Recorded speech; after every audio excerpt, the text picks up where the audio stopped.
We are almost live in a couple seconds. It's almost there. Watching the red line get redder and redder. Okay. Okay. All right. Who's going to lead us off this morning? I know we have DMV here today, but is AOT? I know they didn't finish yesterday, I don't think.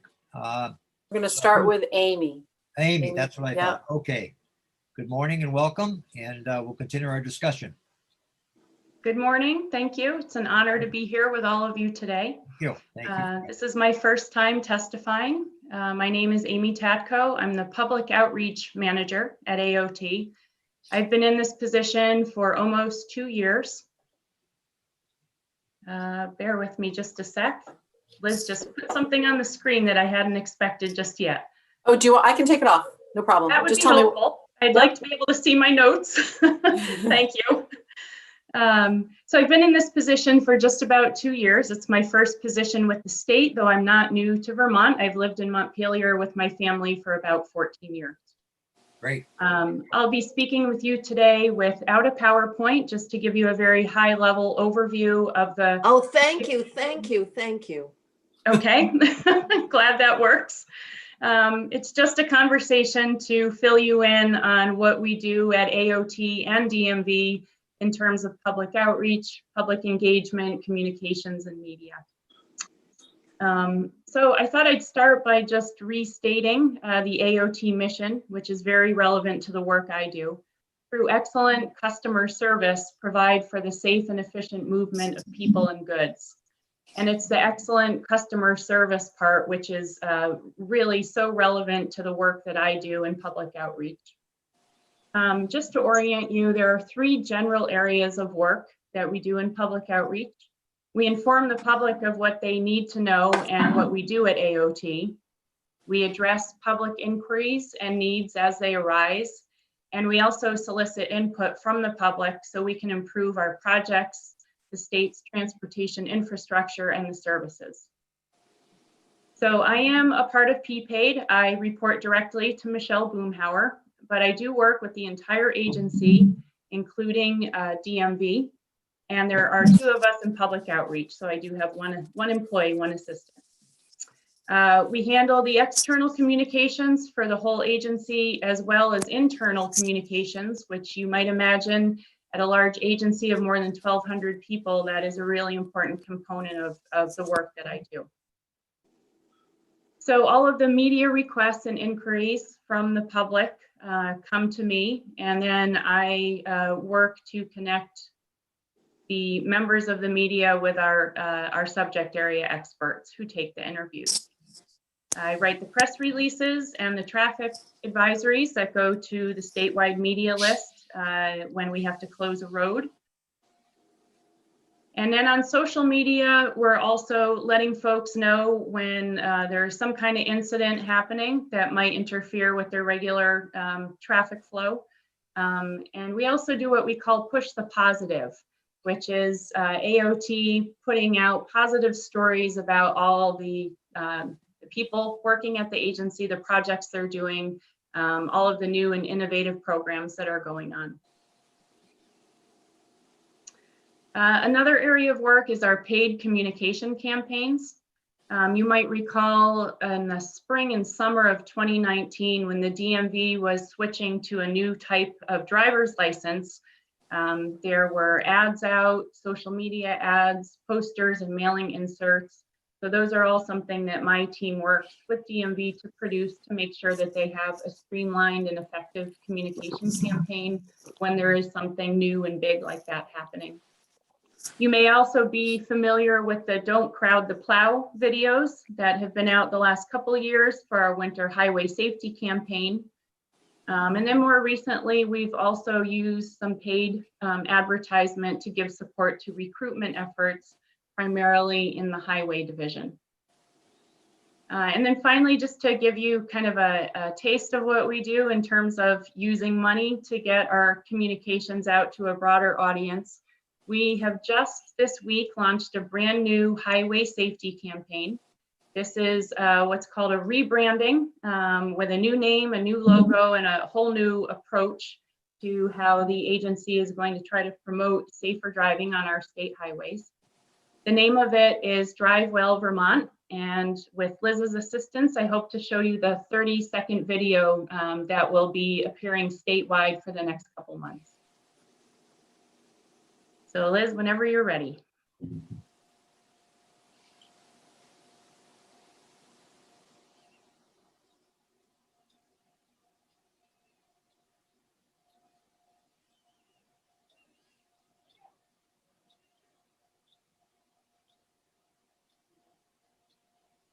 It'll take a second. Just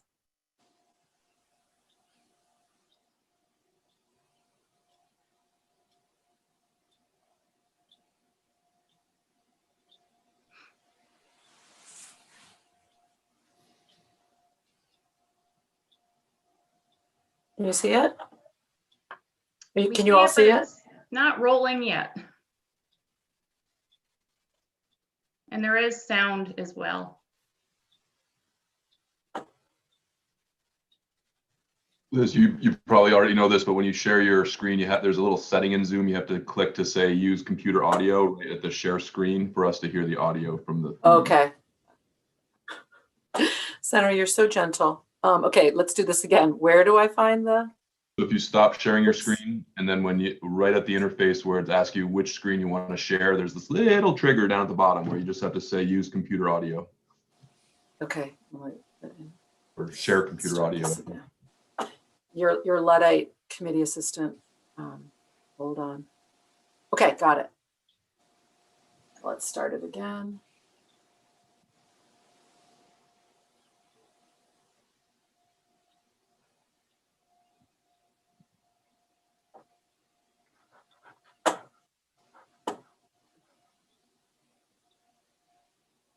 It's not working, is it? You don't see your Oh, screen. and Okay, This- one more time. Here. Third time's a charm, as they say. Here we go. See a black screen right now? See your Yes. screen. Drive well. All right, let's do it. Let's see if this works. Now?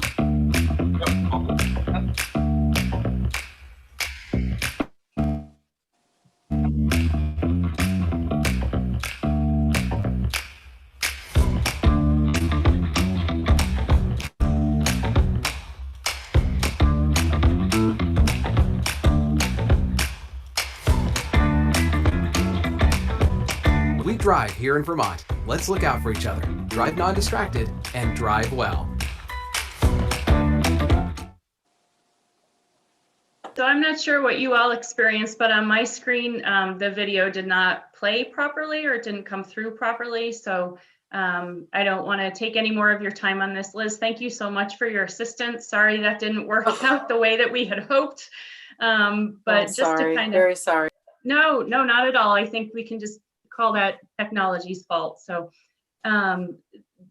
just to kind of recap, the idea is that it is supposed to be kind of a fresh, modern, and more friendly and very Vermont kind of feel and tone to how we're reminding people that the choices that they make when they get behind the wheel of the car affect everyone. So moving on, the next area of work that we do. Yes, Senator Kitchell. So taking this ad for highway safety, Mhm. if we look at where our safety, the data regarding safety issues, how is this video designed to specifically address where our problems are? Or is the whole thing of distracted such a universal issue that that isn't really important? So I was just wondering in terms of what we have for data from the Highway Council, and we have a whole, the extent to which that helps shape the design of the message here. Sure, excellent question. And it really is both parts of your question played into it. So when I do a communication campaign like this, we always have our subject area experts as part of the team. So I worked very closely with the state highway safety office, and then with the consultant that does the video. There's radio, there's social media ads. So this is the launch of this new approach and campaign but it's also focusing on distracted driving because the numbers show us that that is so significant, not only with the fatalities, but with the total number of incidents on the highways. So we're hoping that Drive Well Vermont will kind of catch on and become familiar with people. And then the next stage of this will be probably in a few months, where the focus will be on impaired driving. And then following that, we'll have another rollout that will be focused on seatbelt use and probably helmet use for motorcyclists. So it's a first stage of the campaign, and then we'll move around and focus on each of the areas, excuse me, that the data tell us are the problem areas for the crashes and fatalities. For those of us who see the December ad, we didn't realize so many of our state folks were singers. You know, they did a great job. The state police were singing, and I don't know if anyone saw that commercial or that ad. It was quite amusing. It was good. Good. That ad was interesting. That was a joint project between the Vermont State Police that approached our highway safety team. And then my role was to just help get it into placed advertisement out in the media world. What was so interesting, Senator Mazza, to me about that is I must admit, when I first saw the video, after shouting to the whole world, hey, we have this great new thing coming, it's a little bit homemade. It doesn't quite have the professional polish that we normally like. Because you got your attention. Well, and I just got the final report from our media consultant, and it is one of the most effective campaigns we have ever had in many years, in terms of not only the total number of people reached, but the thousands and thousands of people that actually watched it straight through, on social media when given the option not to. So that one was effective. Okay. But So I'll that's move an on to interesting lesson, though. Isn't What we it? might view as homemade or less slick, in fact, connects your attention. more effectively with the public. Yes. Yes. And we received dozens and dozens of emails from folks who, actually took the time to go to our website, find my email address or the online form just to tell us how much they liked it. So yes, it was very instructive. It was good. Very good. So the next area I just wanted to mention was some of the special projects we do. And this is something else you might have seen out on the road. I'm sure you're familiar with our highway message boards that we light up when we have a message. And it was the governor's idea almost a year ago to have a contest inviting people to send in their own highway safety messages. And then we teamed up with ANR, and they gave a prize of a free state park pass to our winners. So the winter winner was no need for speed, you can't outrun winter. So that one should be up on the message boards before long. That's good. Good. So a big area of public outreach is for our construction projects. As you can imagine, when you mess with people's roads, they get upset and they want to know if it's going to take them, 20 minutes instead of 8 to get to the store. So we do put quite a bit of attention and money in that area of work. We have public information consultants who work with us on all of our big projects. These are 6 consulting firms, and we use a standard bid process to determine which firm is awarded the communication and outreach work on projects that are expected to have significant traffic impacts, community impacts, and/or which may extend for a substantial amount of time. And these consultants actually, when they are just doing the initial work on a project, they will literally go door to door and knock on residences and go into businesses to create a stakeholder list. And then they send out weekly email updates that explain exactly what is going to be happening in the construction zone, whether there will be a lane closure or an entire road closure, and with updates and photos about the progress of the project. And we found this to be really effective because it's so transparent, and it just lets people know right up front what they can expect in the coming week. For the really big downtown projects, such as Middlebury and Waterbury, we have what's called a community liaison, and those are for the big multi-year downtown projects that can be really quite invasive with traffic flow and movement in the downtown. And then just the last thing I wanted to touch on and make sure you're aware of. I have taken the training with Susanna Davis, the Equity Impact Assessment training, and maintain an awareness of the need just to be aware of equity impact issues and all of the communications that I do with the public and interfacing with the media on behalf of the agency. So very briefly, I wanted to just give you an overview of the public engagement work that's done in PPAID by our team of planners. I am not directly involved in this work, so if you have specific questions, I would be glad to forward them to our planning team. But this is, again, really important work we do to make sure that the public has an opportunity to weigh in at the very initial stage of the process. So we use the AOT website, recorded videos, and live online events such as Teams meetings to coordinate with many partners and the general public. Some examples of this recently were the Elders and Persons with Disabilities First Annual Summit. This was an online event that was held in July. There were about 80 people who attended, and that included the regional planning commissions, transit agencies, member of the regional Elders and Persons with Disabilities committees, human services agencies, and others. And the focus was to discuss the work of the committees that oversee distribution of E&D transportation funds on a regional level. There are also, of course, public hearings. A recent example of that was the automated vehicle testing permit guide and application that Joe Segali has been working on. And then another new tool that we wanted to make sure you were aware of is called the crowdsourced mapping tool. It's also known as the public comment tool. And this is something that our mapping and planning staff have collaborated on to develop and implement.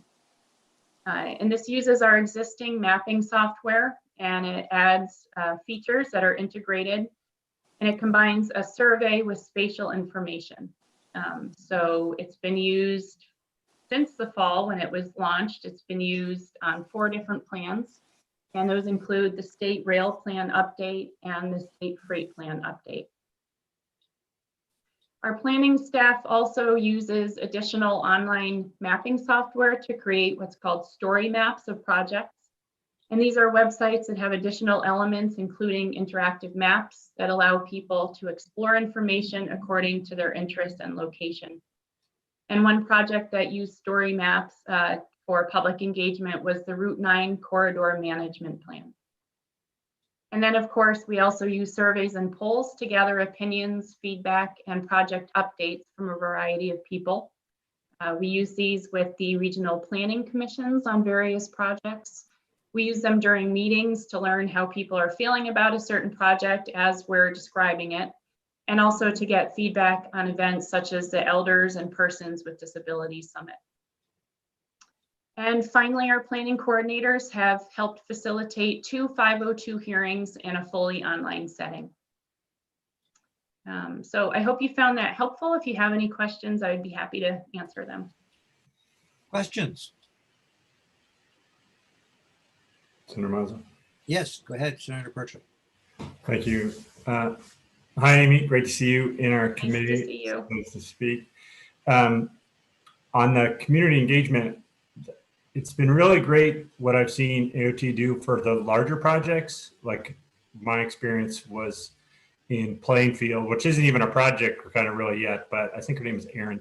She's been great communicating with everybody in the community, and everybody knows, like, if they have a question, who to call, and just as they think about the project. They don't always like the answers that AOT gives them, but I feel like the communication has been really strong. But it seems like sometimes on smaller projects that you're just kind of doing anyway, that I hear from towns and the city of Montpelier in particular, that they don't know exactly who to call. You know, there's just some, like the rail project that happened last year, or, you know, railroad crossing project, or some other kind of more everyday project. And they feel like even city council members or the mayor, they're like, we don't know who to contact. Mm-hmm. So, you know, maybe just kind of reaching out to those on even a smaller project when they're going through a town saying, hey, this is happening, let us know. here's who you call if you have an issue. But maybe you're already doing that, and just sometimes everybody's too busy, it slips through the cracks. That's more of just feedback. Yeah, I appreciate the feedback. We take public outreach really seriously because it is confusing and frustrating for people when they suddenly see something happening on the road that they knew nothing about. So I appreciate that. We can probably address that on our website, just adding something front and center that probably directs people to me, not only for media inquiries, but also towns, stating that towns and cities can coordinate with me. Our project managers do quite a bit of outreach themselves, even on the smaller projects, and they usually contact the town or city, government management to make sure that they're aware. But I appreciate the feedback, and we can up our game for sure. Great, thanks, Amy. Thank you. Any other questions, comments? Okay, that was good. Give us a little information about how you come up with all these different ads, and we all hope they're working, because certainly there's a lot of distracted drivers out there, and if we could get the sources of them, it would be helpful. Okay, well, thank you very much. Thank you.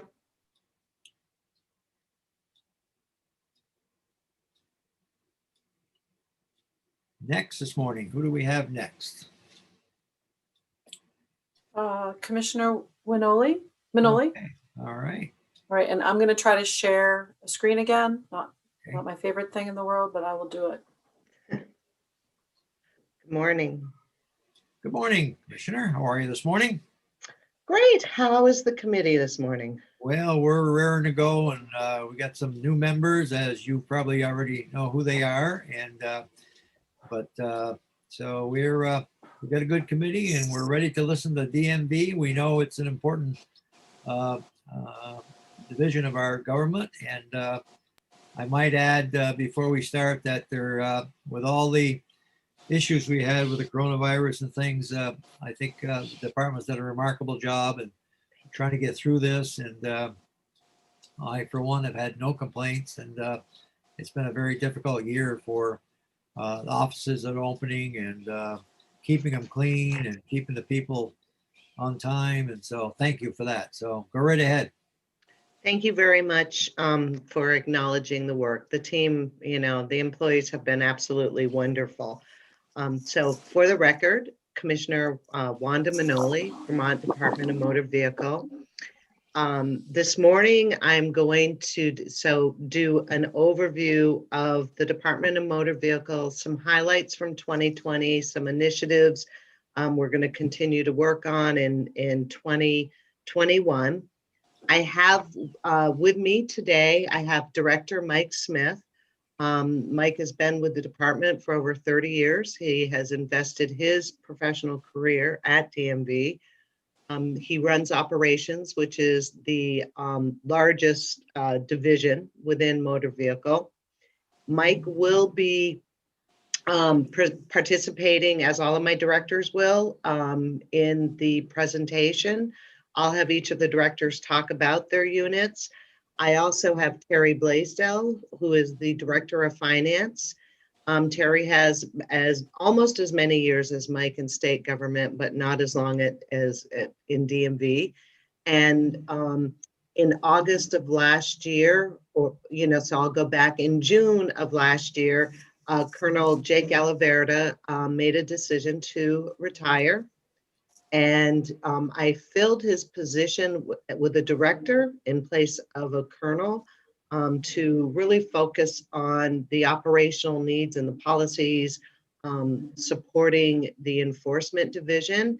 And I appointed Director Tony Fakos. I think some of you in this committee have probably had a long-standing working relationship with Tony. He served the city of Montpelier for most of his career and retired as the chief in Montpelier. So with that, and with your permission and Chair Mazza, I'm going to do an overview, and then I will turn it over to my directors to do the highlights of 2020 and 2021, if that's acceptable. Good. In your hands. Thank you. Okay. So Liz, if we could go to the next slide, that would be great.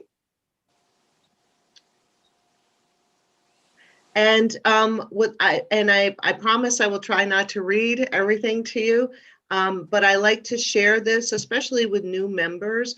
And my own story, you know, when I joined the department in 2017, I really did think that we did registrations and licenses. And I think most people, you know, in state government think that's the bulk of what we do, but our business is much larger. We do issue driver credentials, learner permits. We do motor vehicle registrations, including snowmobiles, motorboats, ATVs. But we suspend licenses and we reinstate. And you'll see in one of the slides, that's about 20,000 a year, just to give you an idea. And that's our partnership with Judiciary. We enforce all motor vehicle related laws. And, you know, we collect the motor fuel revenue, which is the largest amount of money that we bring into over the 300 million that we bring in annually. We have several safety programs. We have a partnership with the Agency of Education, and we manage private driving educators. We have our vehicle inspection program. We approve and manage the Vermont dealers in the state. We also oversee school bus safety and motorcycle training. Many, many years ago, when I started having a working relationship with the legislature, there was a senator who used to always remind me that the Department of Motor Vehicle is one of the first places, or is the first place, that Vermonters come and do business. And that is really true. It may be at a very young age to come in with your family to get an identification card, not a driver's license, so you can travel, or so the family has it, or an EDL so you can easily travel across the Canadian border, to we are the first place you have your true experience when you're doing your driver's permit or you're taking your test. And in many places, we are the introduction to state government, and customer service is very important. So the next slide, if we could, Liz, please.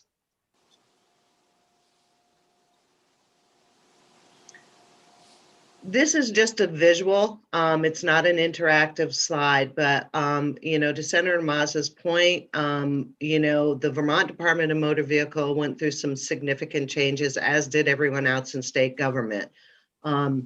When COVID in March, when we shut down state government for in-person transactions, and we had to really retool and rethink ourselves, because we were still functioning inside of our buildings. While we were not open to the public, we still had to operate. And with the governor's executive orders and with the legislative changes that you gave us, which gave time extensions, we still needed to deliver the services to Vermonters that they needed to operate their vehicle or purchase a vehicle or get their license renewed. So we spent a lot of time on our webpage. And I just like to show you this page, because when you're working with your constituents, it's a great tool to guide them to. And this is the overview, but you'll see in this screenshot, it's got COVID-19 updates. And when you go into those updates, it will actually take you through every service that we're providing and how to access either the forms or to go online to be able to get a quick and easy result to what your needs are. In the late fall, we went to a scheduling your appointment system. Well, it was actually in August. We opened up some of our branch offices and we went to an appointment system only. And while I say we went to appointment system only, we still get walk-ins and we still do find a way to accommodate them. We get about 15 walk-ins a day throughout our 6 branch offices that are open. It's very user-friendly. You know, you can go to the online services, you can go to schedule your appointment. If you do not have access or are struggling with scheduling your appointment online, we have a group of people that are answering phones just to schedule appointments. And you'll see later in the slide, just from the time that we began the program to the end of the year, I think they scheduled over 45,000 appointments for us. So this is just a reminder for you, but, you know, and I just want to quickly, you know, it is about communicating to the public, and Amy just presented to you. Amy and her team have been absolute, I'm very thankful for them because they really help us focus on marketing and getting the message out. And it's a great partnership, and I appreciate what they do for DMV in particular. So the next slide, please. So just really quickly, there are 4 units, divisions. We have the enforcement division, we have our financial division, our operations division, and we also have a special programs division. Our special program is the smallest. We have 3 full-time employees. This is the special programs. I think you've met Jordan Villa before. He coordinates all of our legislative activities, all of our legislative reports, monitors any statutory changes. They coordinate and modify any of our administrative rules. They also do our social media and our internal and public websites. And that's Michael Charter, and he works with Amy very closely. And we also, Mike Touchette, and Mike Touchette right now is reassigned to help with the Agency of Transportation TIC, just as we go through COVID. And then in the Commissioner's office, we have 2 full-time employees. We have Jessica Lee, who manages really the day-to-day operations. And we have Judy Spittle, who is my executive assistant and also does special projects. And we can go to the next slide, Liz. Some highlights that have come out of this unit that I just want to talk about. This committee, as you know, the use of interpreters and translated materials began in the Senate Transportation Committee 2 years ago. We were successful. So first of all, I want to say to the committee, thank you for working with us on the language and allowing us time to test and implement and take a slower approach to this. As a result of that, we have made available all of the learner permit exams and the license forms available in 10 languages. We rolled out in October of 2020 the use of interpreters on road test in our South Burlington office, and it is now available at all of our locations. And, you know, when we were doing this, we didn't know. We thought we were going to have to create special routes. We thought we were going to have to extend the time of the exams. And, you know, I'll just simply tell you that by allowing us to be able to move this forward slowly and to test it, we did not have to do that. An exam is an exam. When we first started using, when the first couple of tests that we did with interpreters, we had to redefine some of the direction to them. And it was really about communication in the vehicle. And it was really working with the interpreters to be to repeat exactly what the examiner is to say and not to have additional conversations. And it's successful. It works. And we're very proud of it. And I'm very proud of the state of Vermont being able to have this service available. The other initiative that we did was, while it seems small, and it's the picture here, it really made a huge difference. And we partnered with the Agency of Human Services and the Department of Disabilities. And I'm just going to kind of hold, oh, this screen doesn't work. We created, this is a double-side chart that you see, and we've made it available in all of our offices. We've provided it to law enforcement, working with the Department of Disabilities and Aging. They have inventory, and it's a visual chart that you put on your visor, and it just simply, the purpose is to help communication with law enforcement. And it says, I am deaf or hard of hearing.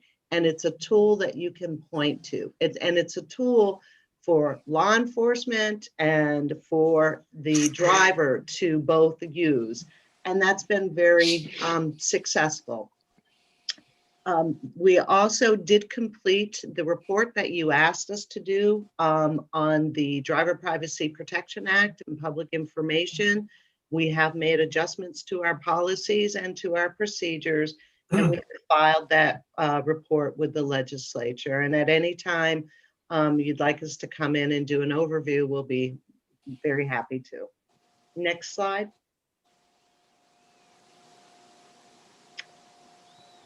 So at this time, I'm going to, Mike, if you can join the screen, that would be great. The division of the operations division. And this division that is led by Director Mike Smith has 154 full-time employees, 1 director and 4 chiefs, and it's broken into 4 units. The branch operations section, which is 69 employees. Currently, prior to COVID-19, we had 11 branch offices. 5 of those were part-time and open at different days during the month throughout the state. Those are currently closed. We are operating every day, Monday through Friday, out of our 6 full-time offices. We also have the information processing section, which is about 42 full-time employees. This unit is where everything that comes in the mail, everything that you send in the mail, and every bit of mail that goes out, this is where it's managed.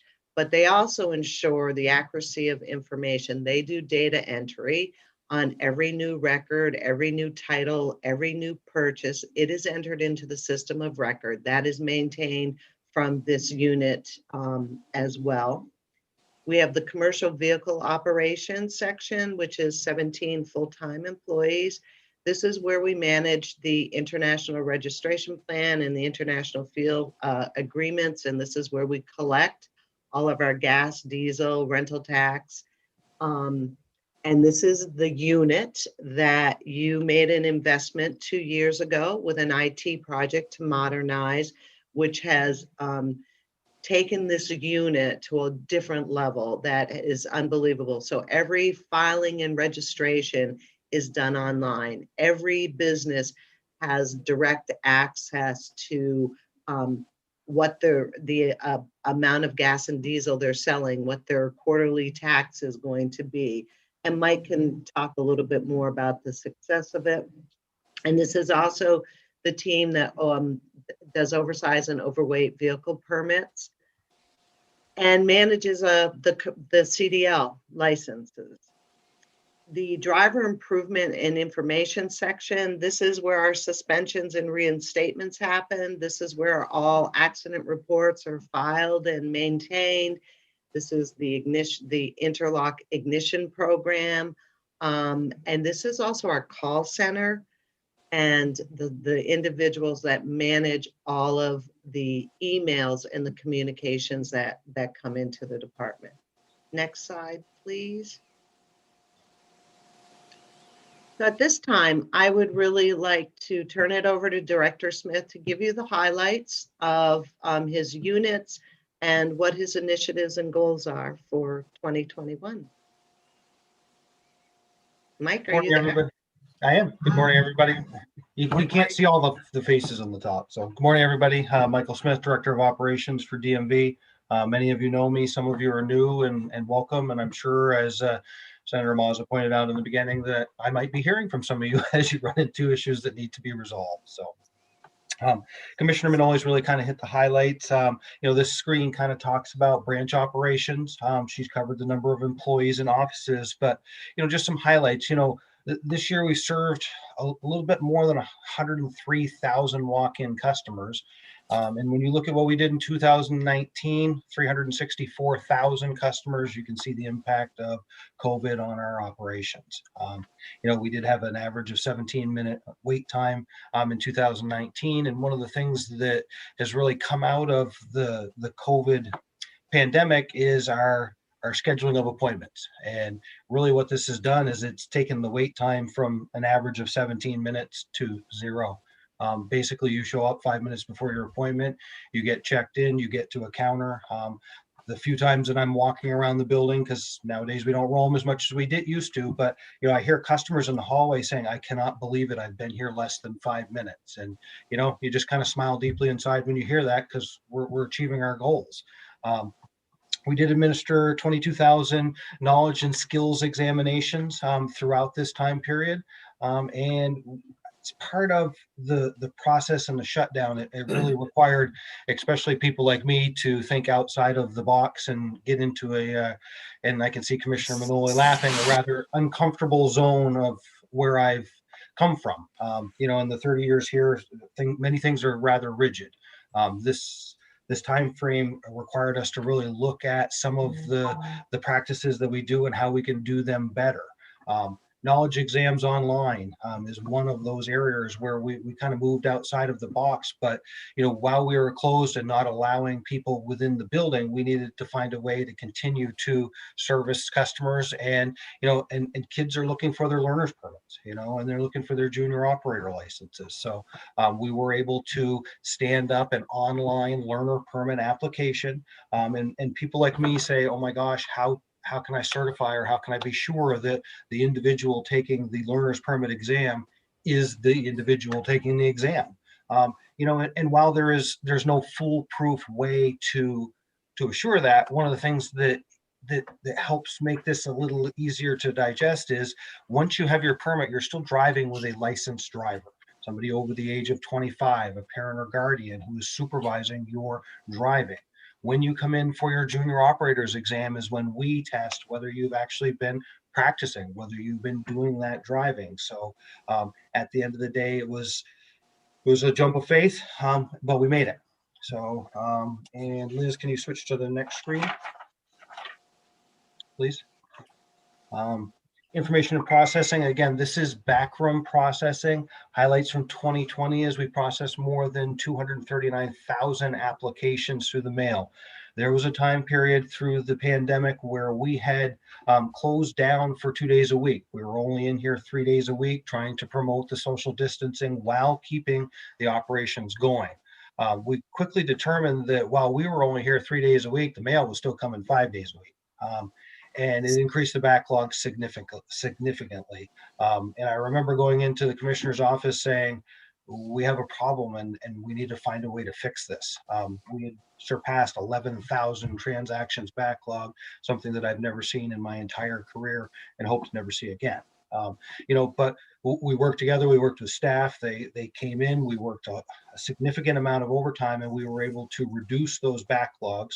We did return to 5 days a week, which definitely helps the process. We shipped mail from one end of the state to the other. We had it in the Newport office to the Bennington office, trying to get these numbers down. And as with most things we put our mind to, we were successful. Mail backlogs are around 2,200 at this point, and that's where it should be for this time of year. And Liz, can you move to the next slide, please? So the Driver Improvement and Information Center, as the commissioner stated, is our call center. The information unit answered a little over 107,000 phone calls and responded to 64,000 emails. Let that sink in for a minute. That is a lot of emails. And really, with the phone wait times being very, very high because everybody's trying to contact us. More and more people are emailing.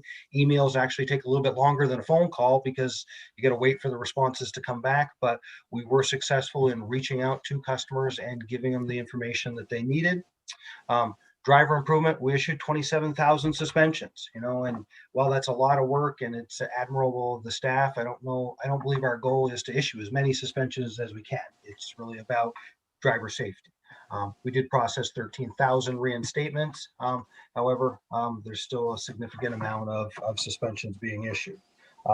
To date, we're also using for a service, and some of you might remember this from the Department of Labor. It's a company called Maximus.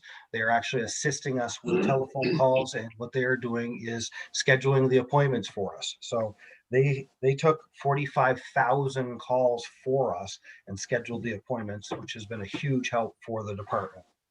Liz, can you move to the next slide? This is Commissioner Manoli. And again, the 45,000, I like to sometimes put things with dates. And I just want to say, we started the scheduling system in August. So the 45,000 of that, and we didn't bring Maximus right in. I think they started in September or late October because we were so backlogged. But that just gives you a perspective of that time frame. 45,000 people reaching out to us getting appointments, and it's still a very active line. Okay. So commercial vehicle operations is the next area we're going to talk about, and Commissioner Manoli referenced the investment that the legislature made into us and this system, and this system is a huge success. One of our goals when we started this system was to move to our 2-year plan is to have 85% or more people sign up for online services. In less than a year, we have exceeded 50%. Some customers are a little apprehensive, but once we get to spend some time with them and show them the benefits of the system, people are the adoption rate is incredible. This system has automated pretty much everything that happens for motor fuel collection, the international registration plan, and the international fuel tax agreement. It's made it so that people can sit at home in their pajamas and enter all of their stuff instead of creating these large files and either mailing them or delivering them in person to Montpelier. So within that area, we also process oversized permits. We've issued over 24,000 permits, which brings in a little bit over $3 million in revenue. When you look at the motor fuel area, that is the biggest area that we have for collection of revenue. We collected 81 million in gas tax, 17 million in diesel tax, 2 million in the international fuel tax agreement, and $10 million in IRP transactions. So this is definitely one of the largest revenue generating areas. This area, as the commissioner alluded to, also handles the commercial driver's licenses. So that is a national program, and we have many federal initiatives that we have to meet, namely updating records within 10 days of activity. And that's either issuance, suspension, convictions, all of that information is required to be done so that all states have access to driver information. Can we move to the next slide, please? So operations division highlights. Michael, you might want to tell us what IFTA is. Excuse me? I didn't hear your question. Not everybody might not know what IFTA is. Oh, I'm sorry. So, yep, thank you. So IFTA is the International Fuel Tax Agreement. And basically that is an agreement which is based on mileage in states where we pass diesel tax back and forth based on the mileage that people have traveled within whatever jurisdiction, some within Vermont, some within others. IRP stands for the International Registration Plan, and much like the International Fuel Tax Agreement, it is mileage based, and it is basically sharing a prorated portion of registration fees based on the miles that are traveled within certain jurisdictions. So, How accurate is that, Michael? how accurate is what? They report their mileage, or they report how many miles they travel through the state. Well, I think that there's always an opportunity for people to either not be able to add appropriately or to not enter information. One of the things that we do based on these agreements is, and Terry will probably talk a little bit about this, we have an audit division. And the audit division does things like looks at what is your average miles per gallon of the truck that you're using and the amount of miles that you travel. And in some cases, there's just no way that that is possible. So through the auditing process, they are able to determine whether the person has been accurate or not. And if they have not been accurate, then we collect the additional revenue. And in some cases, we find out that they were overcharged, in which case we actually do refunds. So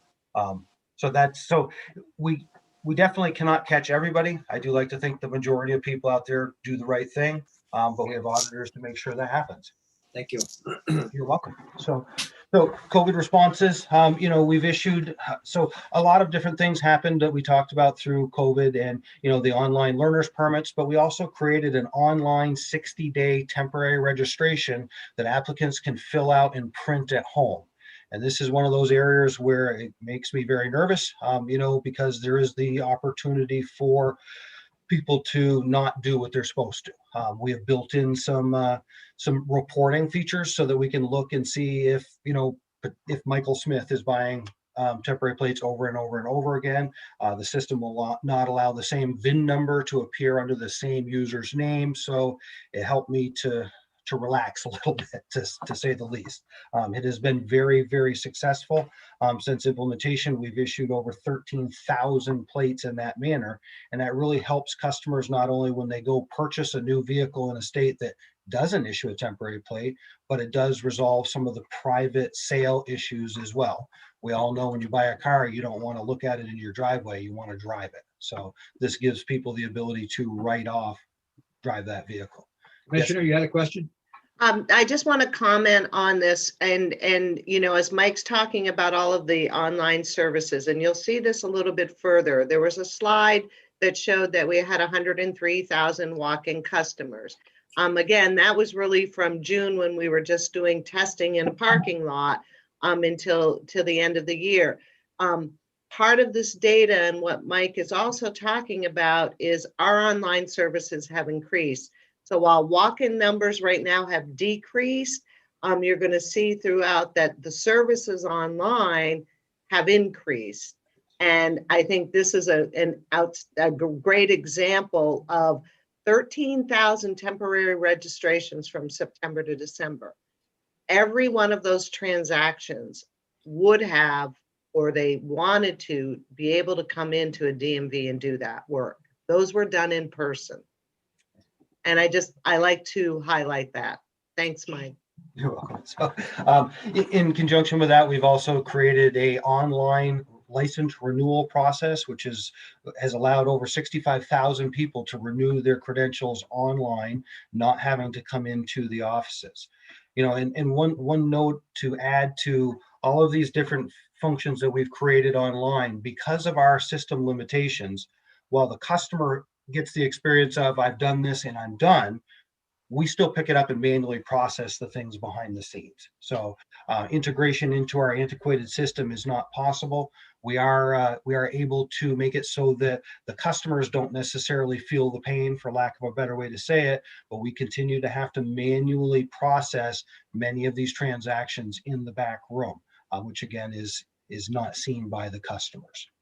Another area that we have moved into is the National Motor Vehicle Title Information System. And the easiest way to think about this is it's the commercial driver's license system for vehicles. So much like the commercial driver's license system, this moves data from state to state. Should somebody show up at the counter with a title from Georgia for a vehicle that has no brands on it, we check it in the national system. We might find in the national system that, well, that isn't a Georgia title, it should be a Florida title, which means we're going to have a conversation. We may find that the national system reflects some brands and the title that's presented to us does not have those brands on it. That is concerning and a conversation would need to happen. So what this assures is that branding that happens in one jurisdiction is carried forward by the other jurisdiction, from a consumer protection standpoint. Senator Kitchell, did you have a question or? I did. Well, I don't know if I can call on you. I'm sorry. Oh, Go right ahead. Yep. Sorry. all right. You're talking about titling. Yes. And about a month ago, there was an article about Vermont issuing titles, and that people from all around the country are using our titling system because we don't go back more than the 15 years. Maybe now isn't the time to give us a little bit better explanation around that, but That's a good question. Yeah, it's good. I thought it would be helpful to know. Obviously, they're paying, right, to get their vehicle titled when they can't do it in another state. But just thought it raised, from a general perspective, it might raise questions about the integrity of our titling system. And I know that we had committee discussion last year and what we would do and set the limit at the 15 years. So I don't know if now's the right time, but it precipitated that question. So I am at the whim of the committee. If the committee would like a quick explanation, I can run through Go that. ahead. Good. Okay, so what it is, it's not really people obtaining titles in Vermont. What it is there are certain situations where vehicles have exceeded the 15 years where it would not be titled in Vermont. Other jurisdictions will not allow people to just register a non-titleable vehicle with a bill of sale like Vermont does. So what people are doing is they are sending transactions to the state of Vermont for vehicles that we would not title here, obtaining a registration certificate that they are then taking into their home jurisdiction as proof the vehicle is registered to them, and then they're obtaining a title in their home jurisdiction if their jurisdiction titles during that time frame. There are a significant number of non-resident transactions that are received by the state of Vermont and processed. Our statutes allow for registration of any vehicle, so there's nothing that would prohibit it. So we process them. Is that Sort of something? like all those Yeah, go ahead. It's sort of like all those trailers that get registered in Maine. Exactly. Okay. Senator Mazza, did you have? Is that something we want to correct in the future, or is that something you're all right with, or what's the recommendation?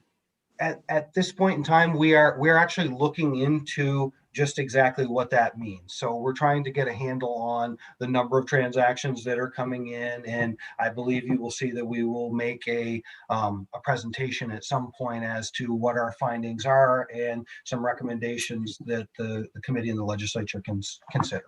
Good. Okay. Okay. So, all right. So continuing on, Liz, can you just scroll up just a little bit?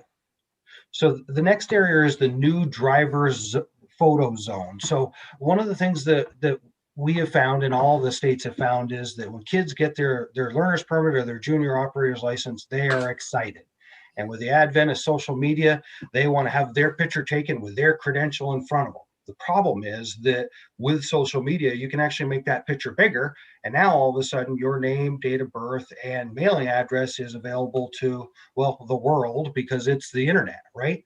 So there was a national movement, and we started this process here and worked with some of the schools and Amy Tatco to create a program where, and the kid that's on the screen in front of us is the one that won the contest with his drawing. And we actually have that in all of the offices, and we encourage new excited drivers to take their picture in front of the poster, not holding their credential. So Liz, can you move up to the next slide, please?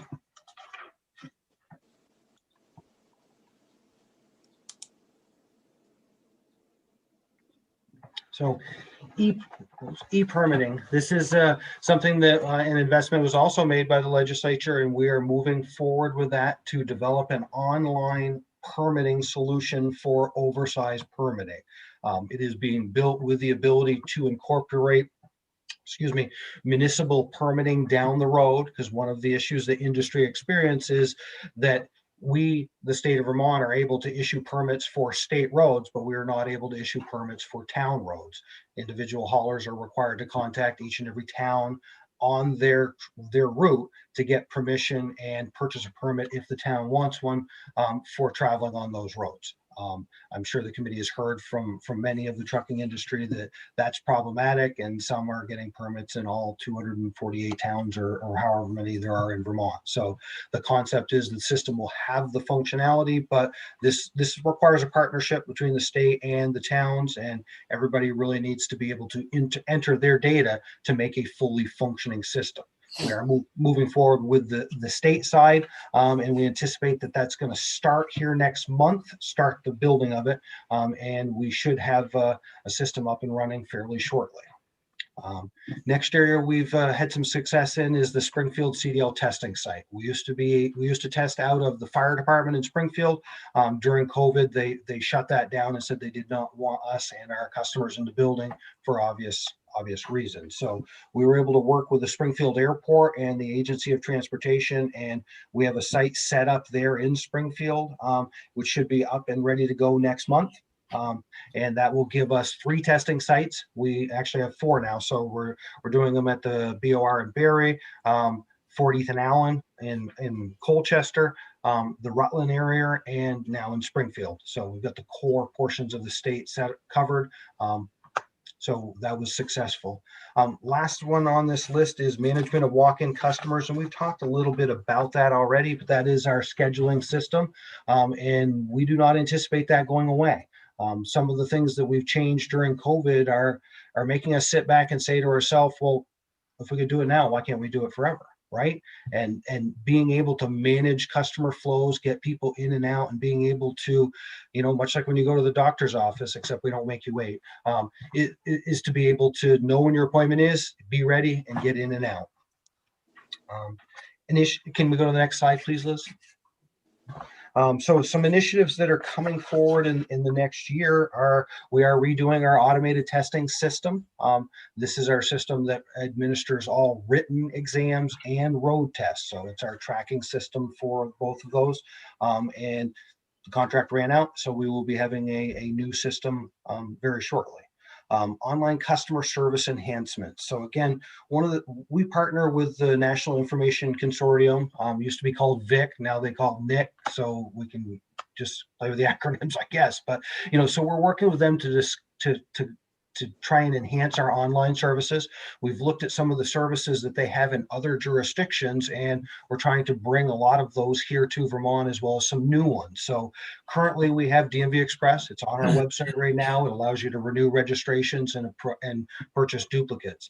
They are looking to enhance that, and we're hoping to add in things like replacement titles, vanity plate applications, replacement of disabled parking placards, some of the transactions that are somewhat easier, that don't require proof of identification and other documentation, that you could get right over the phone and make it easier for our customers. We're also creating things such as a lien inquiry tool, so that banks or individuals that are wondering, hey, where's my title, right? Did I get on there as a lien holder? You'd be able to access this site, punch in the VIN, and determine if the title's been produced and who the lien holder is, so that we can satisfy and help reduce some of the calls coming into the department.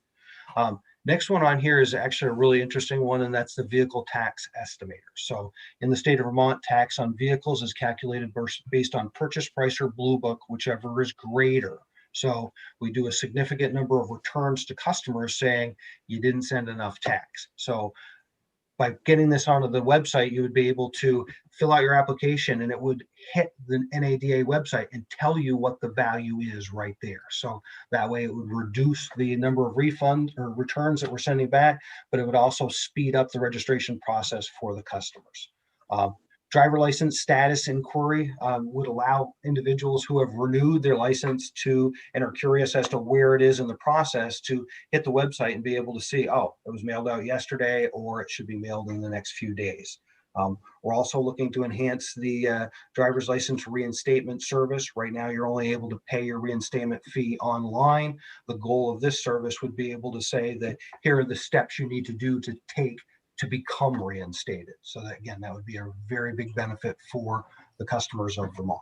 So, and I do believe that was my last slide. I'm happy to answer questions or whatever the will of the committee is.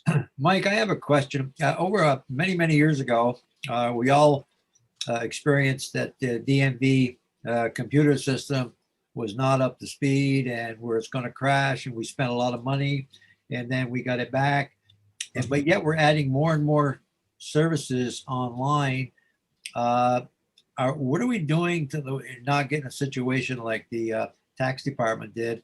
Are we able to keep up with the system we have? Because I noticed the trend is more and more things online. How are you accommodating all the new services, yet with a system that was supposed to crash many years ago? So as I talked a little bit about it before, that the new online services still require manual intervention in the back end. So the front end that we've created for customers gives and I guess illusion is the best way to say it, that their transaction is just moving through the system and magically comes out the other end. Well, I have some staff downstairs that are the magic, right? So they're the ones that are actually taking the additional steps. Case in point, you renew your license online. Well, that actually gets held in a queue, and I have various staff around the state that go in, pick up those queues, they run the national checks on it, and they finish the process and release it to print. So while you as a customer on the front end think everything is just flying through, we're still working it in the back end. The reason we're working it in the back end is our core system is not able to handle these different. Our core system's up 99.9% of the time. It's a great system. Don't want to talk bad about it. Knock on wood, nothing's going to happen to it. However, expansion of it is not there. So, and I think Commissioner Manoli may have some to add in regards to plans for the future, but we've taken some steps to try and move towards a new core system. Commissioner? Oh, thank you, Director Smith. First of all, Mike, thank you for the great overview. So I am engaged. DMV is engaged in looking at what would the core system look like, how could you roll it out, and what is a cost of a replacement project for a core system, and how can you do it in reasonable steps so you can keep doing business. And we have not finalized any decisions or have any recommendations at this time to the committee. Okay, well, good. You're surviving. That's great. Yep. Good to hear. So I'd like to just add just briefly the online customer service enhancements. This is something that we've just started talking about as we move into our budget discussions in the future. You may see some needs to support this. And I just want to, so we haven't started this work. This is really our 2021 initiative. And our focus is just to continue making more of those services available and using the online platform. So, Any questions? There's a lot of ground we covered, but and certainly we'll be getting back to some of it, but are there any questions that pop up to any members this morning? Wow, did a great job, I guess. No questions. Look at that. Yeah, I have, have a, Senator Kitchell. yeah. One thing that is laced through all of this is the extent to which the governor's executive order for reorganization is going to impact what we are getting as a presentation here. so And maybe that's a separate discussion in terms of what functions and understanding is that part of that whole perennial discussion about moving out the enforcement component into a new agency, which has been talked about for a long time. So I just raised that as maybe a topic for not today, but for further committee testimony. But Senator Kitchell, I think, so you are correct that this presentation today is about today, how we're operating and what the initiatives are. It does not focus on the executive order and the consolidation and creating the new Department of Motor Vehicles. And, we will be more than happy to come back and discuss how that can be successful. And how we support it with the proposed structure and what it means for DMV business to continue while we move to this new public safety agency of public safety. So the entire DMV is being moved? No, the enforcement division and the law enforcement, not the entire DMV. No. All right, that's because that was my understanding. Then I thought maybe I was misunderstanding, and then I thought you were saying the whole department. So Thank you. That's consistent with what I thought. My other question relates to the replacement of Colonel Alaverta. And that, does changing that to a director deal with the problem with mandatory retirement at age 55?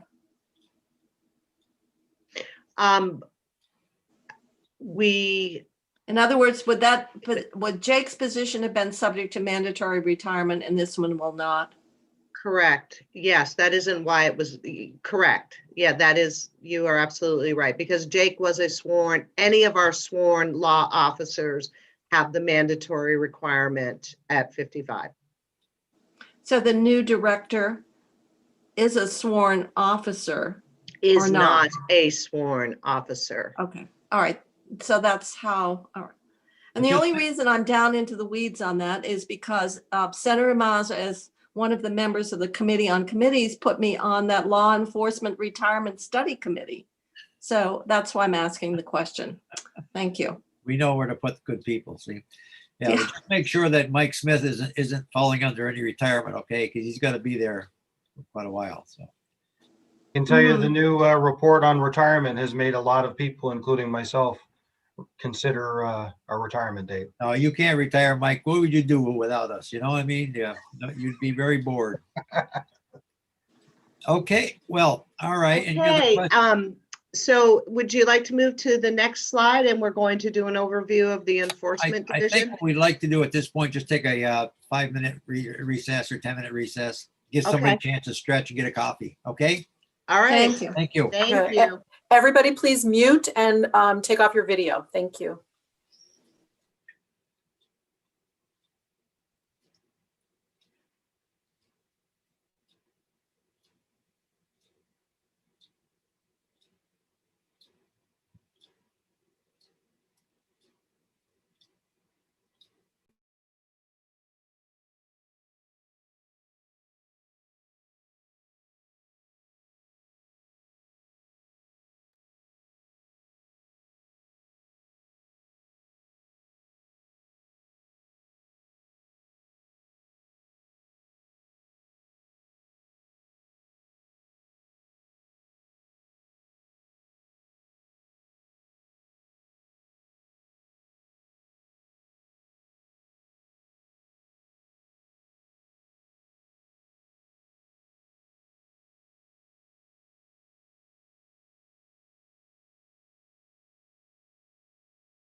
Okay, we'll come back on and see if everybody got their coffee and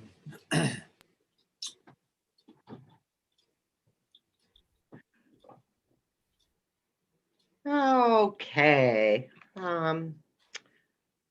Would you like me to begin, Senator Mazza, or do give we our, have the crew on? Let's see. We're getting there little by little Yeah. here.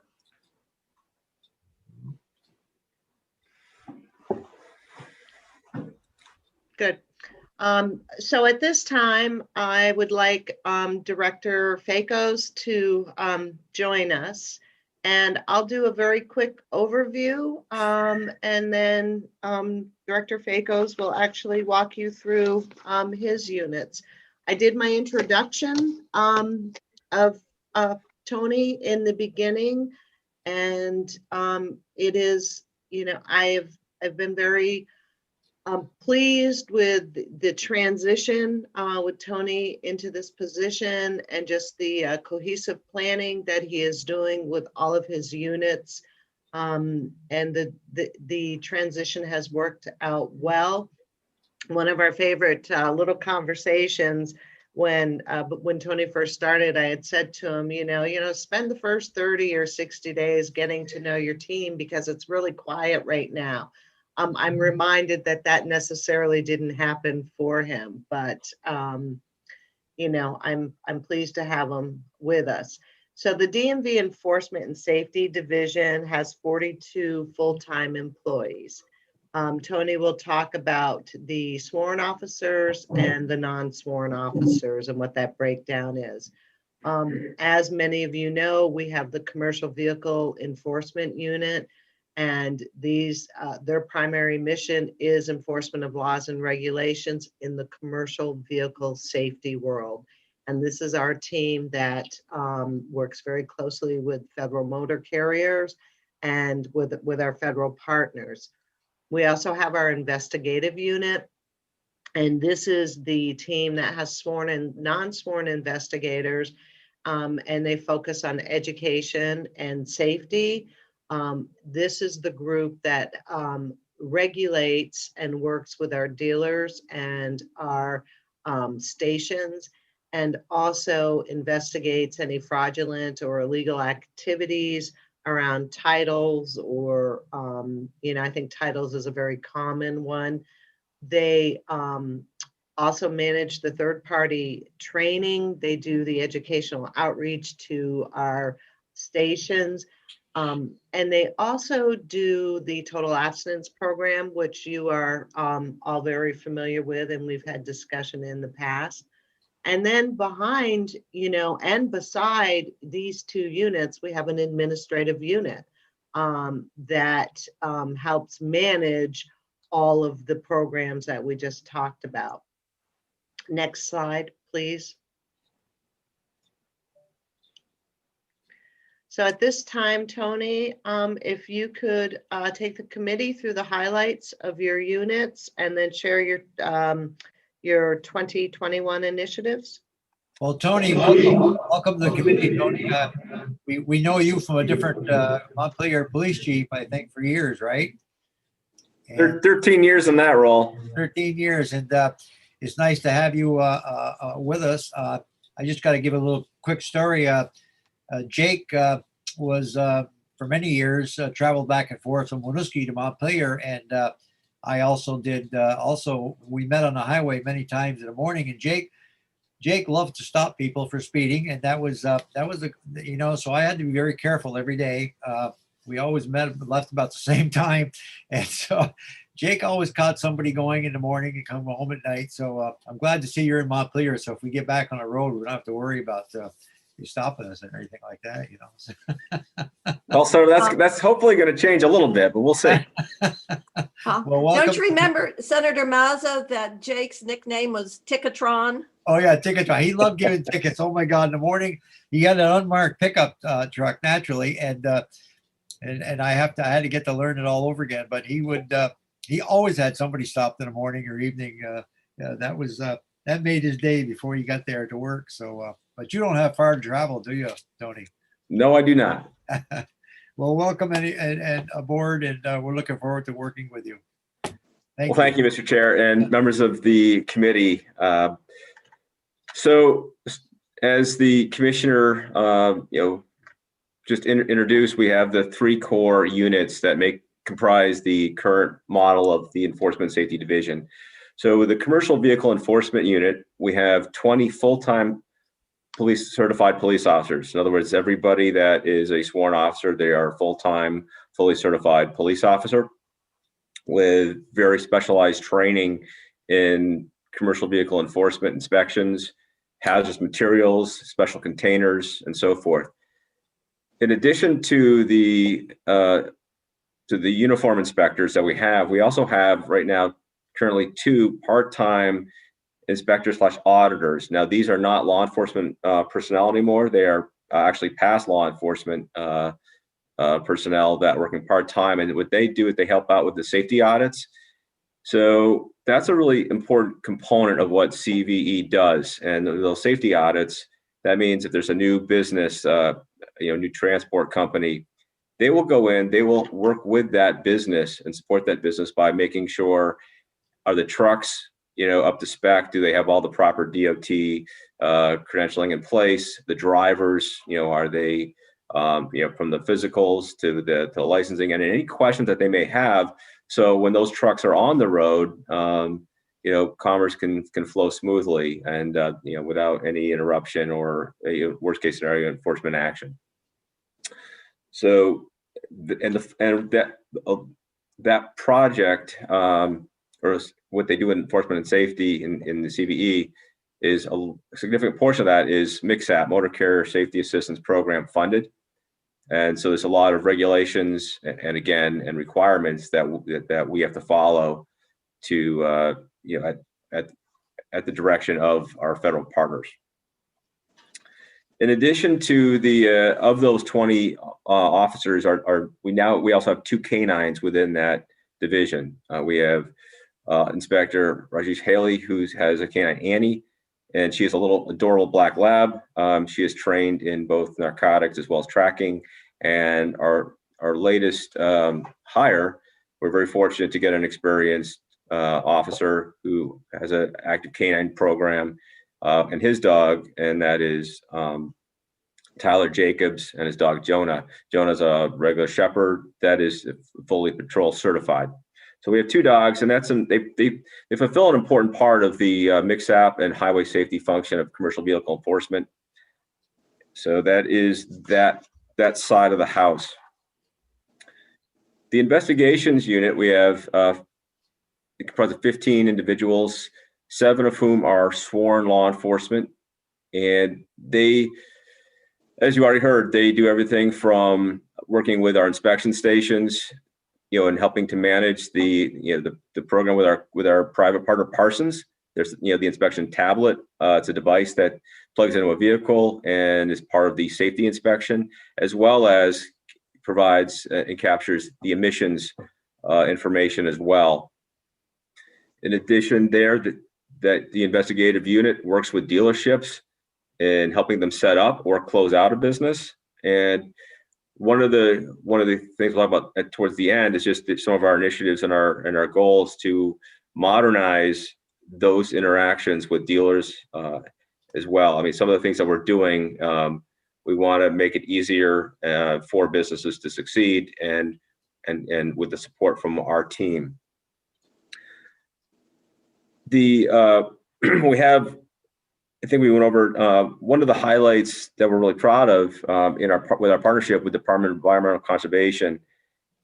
If you actually is we've gone from with the emissions, vehicles that were non-compliant with emissions when we started working with that information from our tablets, was about 18% of vehicles were failing. Now, since with the current time extension model, we're now seeing vehicles that we're just over 4% in that failure. So what we've been doing, it's really significant in terms of the progress made in terms of emissions as well. And again, that's really a significant concern for our partner, which is the Department of Environmental Conservation. Under the investigative unit, we also have the education. So we can go to the next slide, please. So we have three components that make up the education unit. We have the Vermont Rider Education Program, which is the motorcycle instruction. And seasonally, we will add, that's under Paul Graves, and seasonally we can add up to 40 instructors to provide all those training programs throughout the course of the season. And they have to be rehired every year. Then we also have Chris Lynch, who oversees the driver ed. So he supports all of the school programs as well as some private schools in terms of driver education. And lastly, we have Pat McManaman, who is our subject matter expert, who works with school bus safety and working with the bus companies, as well as some interface with school as well. That kind of falls still under as current structure with the investigative unit. Next slide, please.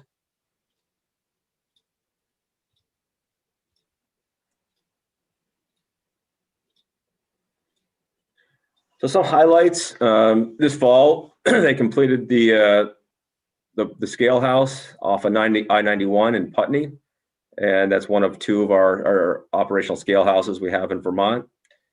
As I just talked about, with the inspections, again, primarily DMV, we're concerned with the vehicle safety aspect of the inspection, but also working with the DEC, but we're also able to get the information and work with our mechanics as well as providing education training around emissions. And again, the numbers as of this summer were as low as just over 4%. So that's really encouraging news going forward to deal with emissions and what the goals are for the Agency of Natural Resources. The detectives, both the sworn and non-sworn inspectors, we deal with what a VIN mismatch is. And this is unfortunately part of where there's some fraudulent activity that happens on the part of inspection stations. And again, as we modernize and we use more technology, an example of a VIN mismatch, sometimes it can be a vehicle may have been destroyed and a new computer put in the vehicle. They didn't reconfigure it to that VIN number of that vehicle. But what we have seen all too often, even in the short time that I've been here, mismatch is in many cases is, a vehicle comes in, it's being inspected, it does not pass the emissions. The mechanic will then, plug in another vehicle just so it gets a kind of to trick the system, thinking that, okay, it's going to pass. But the data that with it using technology, we can see that, well, the primary vehicle of inspection was maybe a 2018 Audi, but the emissions was actually, at some point it was plugged into a 2016 Jeep Cherokee. So that's unfortunate side where, again, we're using technology to make sure our systems are accountable, and also we're working with our mechanics. But unfortunately, that still does happen. And as we increase the capability of technology, we should be more and more efficient working with our businesses, as well as making sure that the public is not, being taken advantage of either with bad inspections, and especially when it comes to safety. Next slide, please. So initiatives, I think I know it was before this committee last fall, we talked about stickers on demand, and that is for both businesses as well as for the internal operations of the division here. This is going to be a huge step forward. We are I hope that will be operational within the next 2 to 3 months. We definitely, all intents and purposes, we are planning that will be fully operational by the end of this fiscal year. And what that means is no longer are we going to be mailing stickers back and forth. In other words, we send stickers out to a business, and unused stickers to be mailed back, and then we have to also track those. At some point, there's this, we have to destroy those stickers. There's also a lot of waste involved. Just the number that gets, whether it's a 2, a 10, those just go out to businesses, and then the unused ones are destroyed. So there's a lot of environmental waste as well with those vinyl stickers. But what the significance of this program for the business side of it is, no longer do the stations have to have an escrow account with DMV. It's all done through an ACH platform with Parsons, who's going to manage our the supplies that they will need.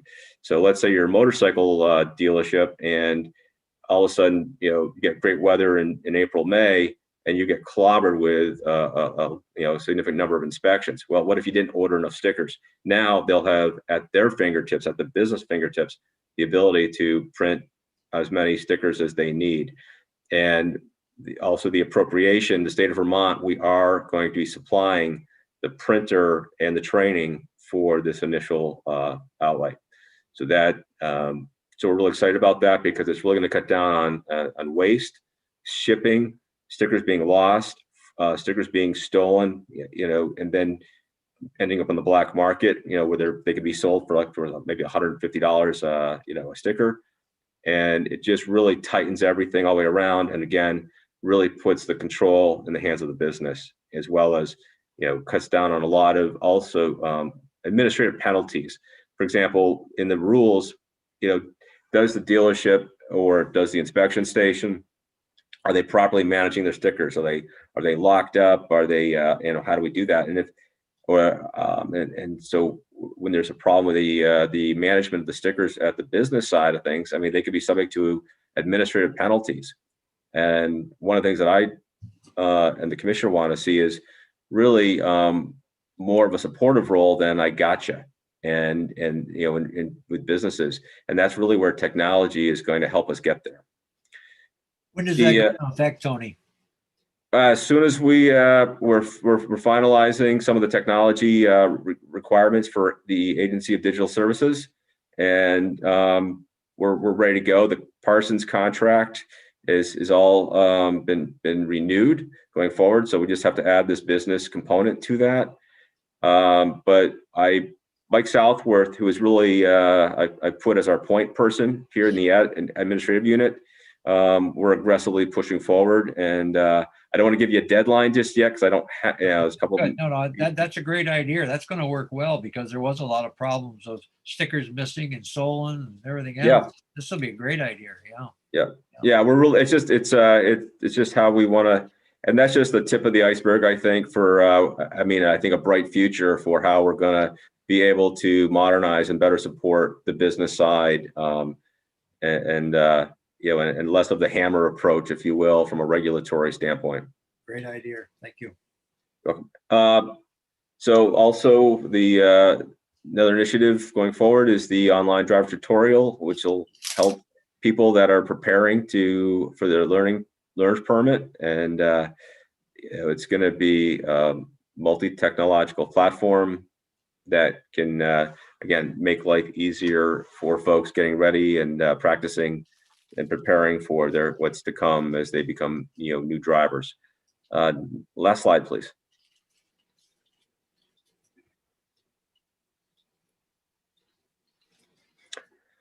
One area of interest, and this was something that was really, you know, something we started doing even in Montpelier, more fuel efficient vehicles, and really, again, embracing technology. And you know, we started adding, just before I got done, adding hybrid police vehicles. And one of the things we're looking at is there's a lot of exciting things happening with trucks in the very near future with electric trucks from both General Motors, Ford, Rivian, and we're waiting to see you know, what's the right platform to explore. And then in addition to that, when we think about our traffic safety mission, how do we how are we better protecting the commercial vehicle trucking corridors and you know, those high traffic areas, because many of our accidents with commercial vehicles involve non-commercial vehicles, you know, somebody so we do, you know, like you were talking about with Colonel Oliverta, you know, being out there dealing with speeders, that's a classic example. And I think motorcycles can play an important role in that, and we are looking at an all electric motorcycle that is going to be hopefully the first addition to our migration to electrifying the fleet. I also think it's really symbolic and important that for the public to see, you know, with electric vehicle technology, that if it's robust and capable enough for, you know, day-to-day law enforcement needs, that it's going to be highly visible, and it's going to hopefully, you know, improve public awareness that this technology is no longer, you know, something of, you know, Star Trek, but it's here, and we want to do everything we can to support, you know, the Agency of Transportation's mission to you know, move forward with electric vehicle, which includes, you know, hopefully more charging stations and so forth. And that's about it. Questions? Yes, Senator Perchlik.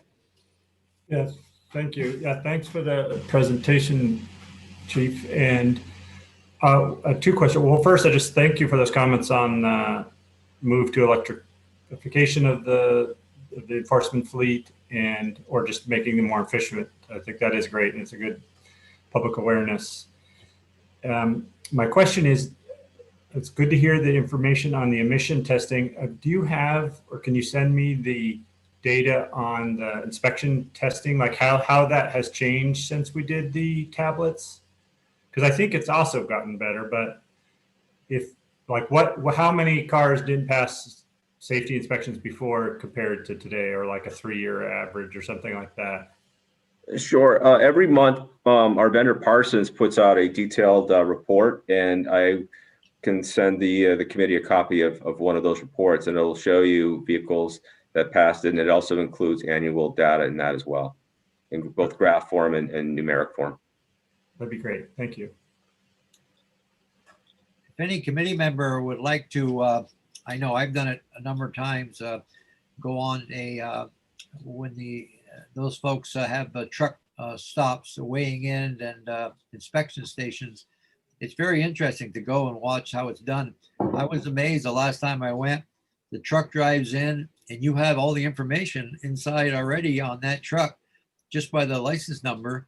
And you have a lot of information that pops up right away and tells you where the truck is from and everything else about it, which was very, then the scale part, is that the new scale you're just putting in?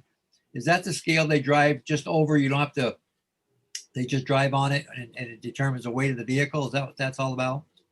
Correct. And then, so they just, as they come through, they drive on, and there'll be inspectors inside the facility, which has where they can see the readout of the scales. Yeah.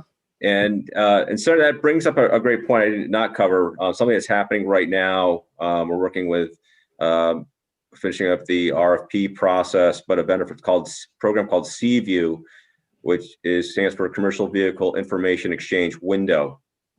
So it's kind of what you just described, but also on steroids.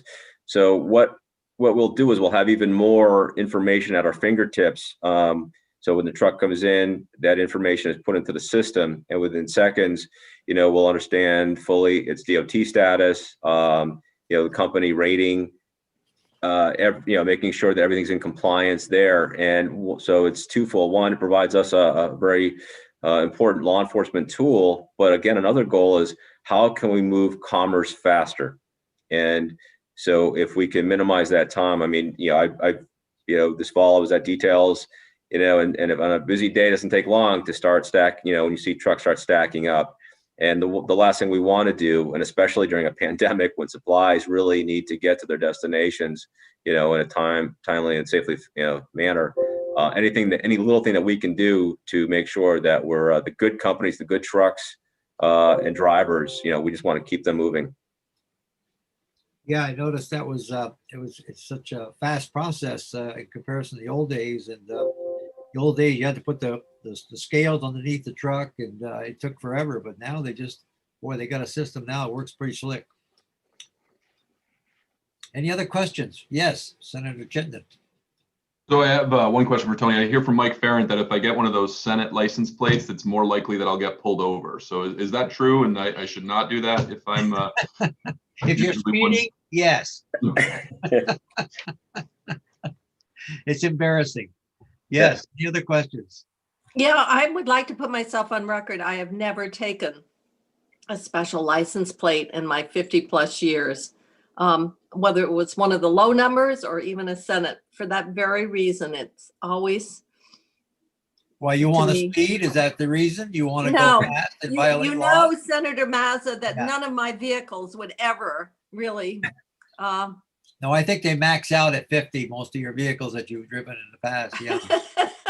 Yes, the current governor. Remember when my last one, he actually said that it had a negative value. Yeah, that's for right. Yeah, he was trying to put a value on it. And he said it was negative. Yeah. So that was, yeah.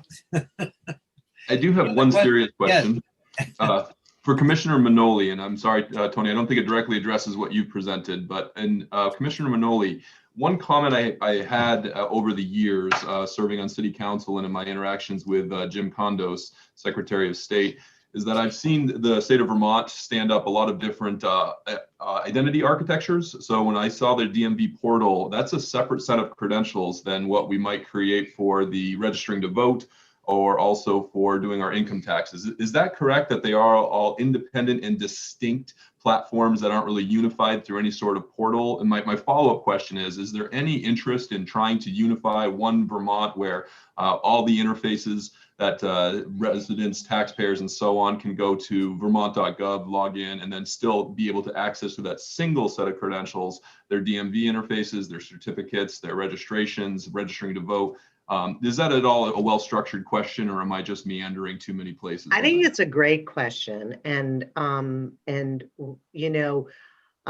part of the governor's initiative to consolidate the Agency of Digital Services, which happened, I believe, 4 years ago, is, without getting into the specifics about having one platform where you can go into a system and you can do all of that, the first place that we have to begin is identifying the modernization of our IT systems and looking at, and one of the goals is to find, to utilize services and vendors where you have the same platform instead of having multiple different platforms and systems for every department and agency. And so I think that's a great question when you do speak with ADS, the Agency of Digital Services. I'm sure that you will have more conversations how they're headed towards that and that goal. But that is the overarching goal. But you have to look at the existing core systems that are in place, and we have to invest in those to reach that. But currently, and just we do our the DMV does voter registration, and most people probably don't think about it, but it is one of the first. You can register, you can opt in to register to vote at every Department of Motor Vehicle on your license application. And then we do have a file, a way that we collect that information and we send it to the Secretary of State, and who then analyzes it. We are the first point of contact for many Vermonters to choose to donate organs and tissues, and it's an option and it's an outreach, and that's another service that we provide. Yeah, we've never gotten into those details that you were talking about, Senator Chittenden, because you have to have the systems in place to help take to that next vision, to that next level. Thank you. Tony, at your truck weighing stations, and when you have inspections and all the trucks enter, do you do a lot of the emissions? I know that used to be selected in the past. It seems that trucks are more efficient with your emissions lately. Do you do testing all the time, or just you pick out periodically different trucks? Senator, I'll have to get back to you on that one. I don't know exactly what they are looking at. I know when I was had a couple details, they were not testing for emissions. Okay, I knew they used to spot check, but I didn't know if it was. But I think the trucks are getting a lot more efficient because you don't see the black smoke in a lot of them that you used to see. But right, I think the industry is taking care of that. But that was always a question that I was always asked. Well, what are we doing about the trucking industry? So it would be nice to know. I think they're doing a lot better than they used to, but just curious. Right. I know when they do the level 1 inspection, it's looking for the full, it's all the mechanical components and everything else. Obviously, if there is something that is definitely disconnected, cracked, or not properly fastened, I mean, certainly that would be flagged in a level 1 inspection. But specific to the emissions and what that output would be, that I don't know yet. Good. Okay. Any other questions at this time from Tony or anyone? Yes, Senator Perchlik. Just on that question, your question about the emissions on the trucks, because somebody asked me that recently, and I agree. I think it's a lot better, but every once in a while, I think because it's so much better, when people see a truck that's really billowing smoke, they notice it. Yes. So I was contacted recently, and they said, "Well, is there anything like a person could do if they see a truck? It's not like laboring up a hill; it's just like billowing out smoke." They asked me if there was an emission standards for those trucks and what they could do about it. So I don't know if either Tony or Commissioner Manoli has what they would suggest we tell a constituent that contacts us on that. I'd like to have Director Faco spend a little bit more time with his team to get the details on how they're managing that and get that information back. We'll bring it back up when you're prepared. Just get a hold of Liz and we'll have it back on again, because I think it's a good subject, and I think people are concerned, but yet I think we're doing a lot better job, and the industry is too. They're certainly involved in this. Without most of the trucking companies today rely on what they buy to be efficient as possible. If there's one thing I can add to that question, though, what we could do just in general, if a constituent does, is there a distinguishing mark? What's the company name, and ideally a plate number? And then it does, it's still, if that can get to our team, we can, still look at it. It might be a vehicle, it might be something that's definitely defective with the vehicle. And we can also have a, preventative conversation potentially also with that company to work through if there's a problem. But I also think when the weather gets nice, if any member of the committee, I'm sure that they would be receptive to this. Tony would have you join their crew and go through the process. It's very interesting. I've done it a couple of 3-4 times, and I find it very interesting to see that we do have a good program and it's very effective. And when the trucks stop, they pretty much know they better be prepared for a good thorough check because they are going to be ticketed or out of service or whatever. So, Senator, I really appreciate you sharing that experience because it is about safety, and that's part of our mission, especially when you think about the size of these vehicles and being on the highway. And the other thing that I just want to add to that, for any of you that do want to participate, when you are standing at a designated location somewhere along the interstate with our team, and you start to see the vehicles, because they're all required to come in for that check and observe that process, you have that reminder of this is how transportation happens of all goods and services. And you start to see the different license plates and the different states and from Canada, the vehicles moving through, and you start to observe the goods that they're carrying.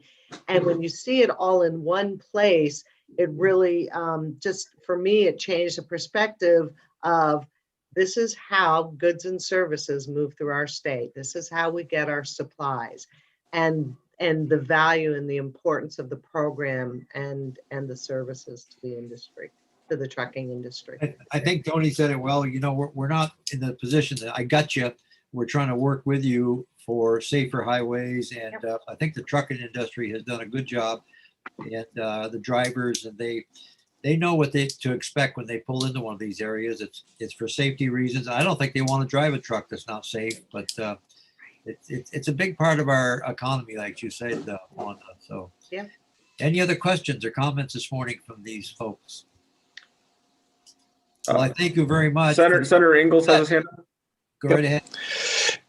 So we spend a lot of time talking about enforcement and ticketing and stuff. Is it what type of revenue is created from the fines and stuff? And has it gone down? I mean, have the enforcement measures worked as far as so that we're seeing less ticketing and less money being brought in, or whereabouts is that? I'll have to get back to you on that side of it, but I can assure you that we do not conduct enforcement for the sake of generating revenue. But I can get right. I just want to see if the enforcement measures that you've got in place are working, and it's actually reducing and for the intended purposes. We'll follow up on that, sir. Thank you. So, Senator, we have one more division if you don't have further questions. Right ahead. Yep. If you'd like us to move forward, if we are done with the enforcement. Yep. Go right ahead. Thank you. Great job. Okay, go ahead. Okay. So we saved the best for last, right? It's always about the money. I'm just kidding. But I have Terry Blaisdell, who is my Director of Finance and Logistics. And Terry, if you can join us, that would be great. Just very quickly, the Finance and Logistics Division is, our finance unit, which is accounts payable and accounts receivable. We also have our facilities management and logistics. And sometimes people will look at this and say, well, gosh, is that a duplication of services? And could others, could this be done in other ways? When Terry talks about what this team does, you will understand why DMV still has a secure stockroom and why we have logistics doing mail when you see the volume of what it is, and the role that this small group plays to the success of DMV. We also have the audit unit, which Director Smith did speak to a little bit. So with this, I'm going to turn it over to Terry. But on the bottom of the slide, if you could just raise it a little bit, Liz, if you could just, so we could see yeah, that's perfect. In FY20, DMV brought in $314 million in revenue.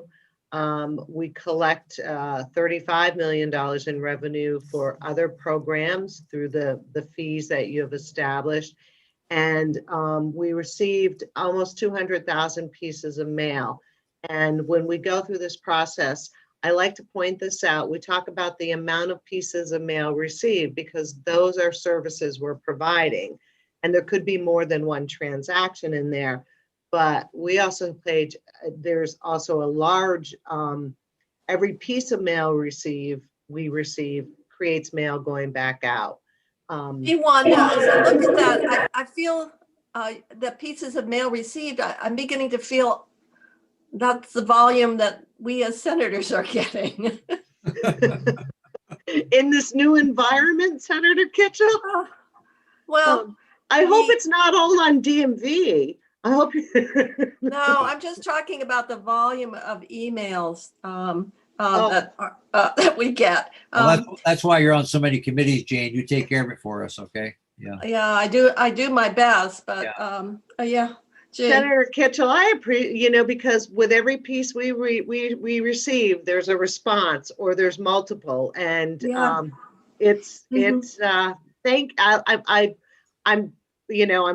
I know this environment is probably creating more for you, but I appreciate your understanding when we talk about those numbers.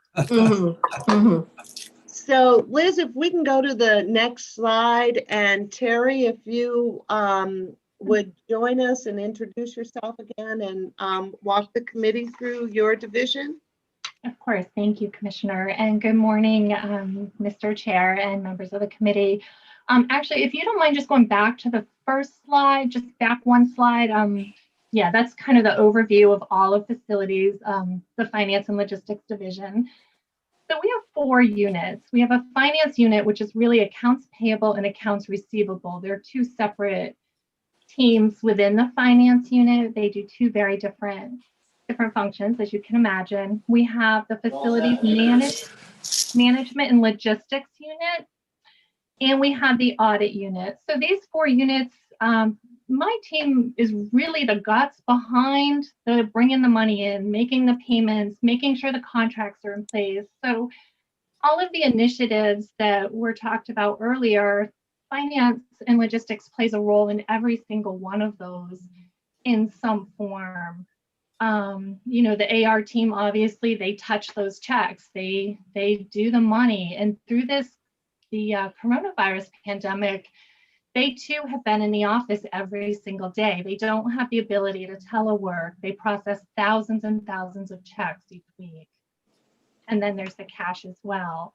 The accounts payable team has had the ability to telework through this. They've revamped their process. Their bills are getting paid. We're doing things a little more efficiently, a little bit different in this new world that we're trying to find our way in.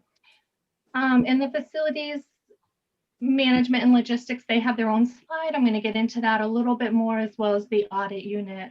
But I also wanted to make note, the AR team, the accounts receivable team, over the summer, we opened up in the parking lot in tents. And the accounts receivable team had 3 days to figure out how we were going to take that money, how we were going to accept credit cards outside in the parking lot.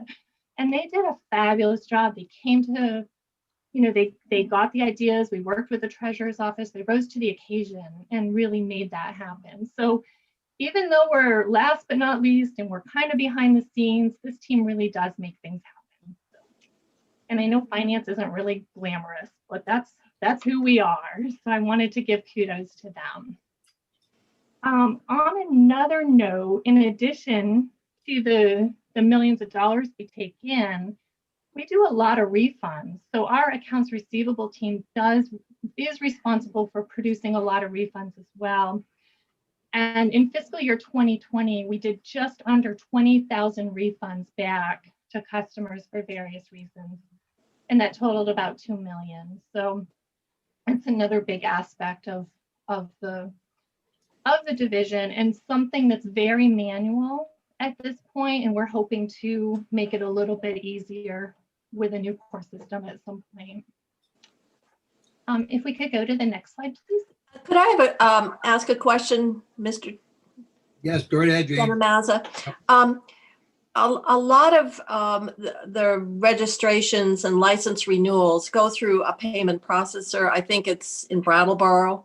What is the split and in terms of work that is where those renewal and standard transactions are contracted out versus the ones you're talking about? Sure. I think you're talking about our lockbox where you can just use the yes, envelope that's that exactly comes. what I'm talking. Yeah, so that goes to Burlington. TD Bank handles that function for us in Burlington. I don't have those numbers, but I can get them for you. How many they actually handle. I used to be Brattleboro, or maybe I'm thinking of child support. It doesn't really matter. It could have been Brattleboro at a previous bank. I do remember in my time in finance having a Brattleboro connection. So, but let me follow up with that for you. And I can tell you that those numbers increased during COVID, but I don't have the exact numbers on that, but we will follow up. Okay, so our facilities and stockroom, this team was very instrumental in getting the branch offices back open. In addition to doing the incoming mail and the outgoing mail, they also make sure that everyone's got an ergonomically correct desk, that, you know, if electricity needs to be moved, they're on that. Little things that really make the operations of the department go smoothly. And during COVID, their job more than triple fold. You know, they had to go out to the different branch offices and figure out, where do we put the plexiglass? Are the workstations too close together? We need to remodel. And when you remodel and space things out, we need to move electricity around. We need to move security cameras around. So there was a lot of work that they accomplished in a very short period of time so that we were able to open successfully, you know, starting with the 3 branch offices, Burlington, South Burlington, Montpelier, and Rutland. That was the end of August. And then in October, I believe Springfield, Newport, and Bennington reopened. So kudos to this team for helping to make that happen. And still today, they have an added responsibility by making sure that there's personal protective equipment in each office. They have the cleaning supplies they need. And last but not least, even though there's just under 200,000 pieces of mail coming in, we have more than 1.8 million pieces of mail going out.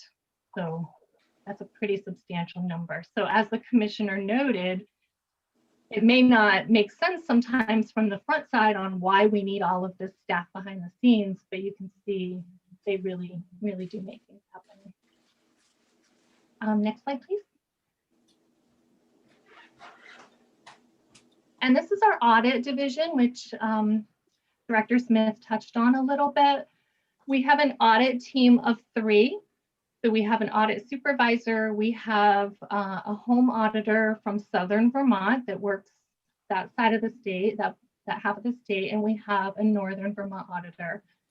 These auditors go out and make sure that the reporting is correct. They have audit findings, we work through them. And you may remember the new CVO system that was in place a year ago has just been launched this past fiscal year. And that has made their job so much easier. As you can imagine, they're not sitting in offices, especially during COVID times, going through boxes of paperwork. It's really automated the process. So that's helping them move forward with those plans. Next slide, please. So this is the money, and this is our FY21 operating budget update. So through 12/31, we're right on target. We're at 52%.